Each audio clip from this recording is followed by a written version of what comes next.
একজন ধনীকে আরো ধনী আরেকজন গরিবকে আরো গরিব বানায় কি জিনিস জানেন? সেটা হচ্ছে তাদের মাইন্ডসেট।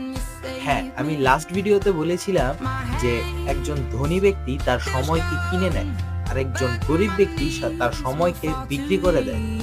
Let me explain.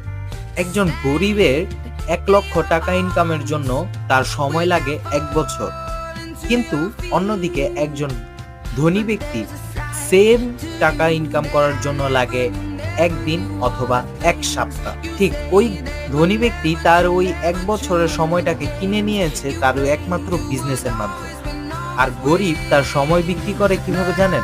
সেটা হচ্ছে আমাদের মতো গরিব ব্যক্তিরা সবাই আমরা সোশ্যাল মিডিয়াতে ব্যস্ত। আমাদের অনেক মূল্যবান সময় পর্যন্ত আমরা ব্যয় করে দিই সোশ্যাল মিডিয়াতে। মূর্খ নয়, জ্ঞানী হও।